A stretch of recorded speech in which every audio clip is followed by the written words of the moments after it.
এই দোয়াটি ৭ বার পাঠ করুন। দয়াময় আল্লাহ রাব্বুল আলামিন ৭০টি বড় বড় বিপদ থেকে আল্লাহ তাআলা আপনাদেরকে হেফাজত করবেন।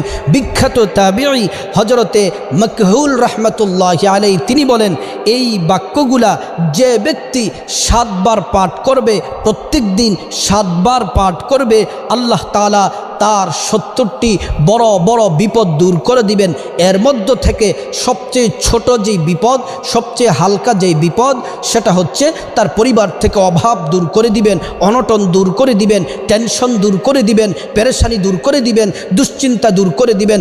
সংসারে আল্লাহ তাআলা সকল বিপদ থেকে আল্লাহ তাআলা মুক্তি দিবেন যদি আপনি দোয়াটি পড়তে পারেন। দোয়াটি হলো লা হাওলা ওয়ালা কুওয়াতা ইল্লা বিল্লাহি ওয়ালা মালজা মিনাল্লাহি ইল্লা ইলাইহি। প্রিয় দিনী ভাই ও বোন, কষ্ট করে দৈনিক এই দোয়াটি ৭ বার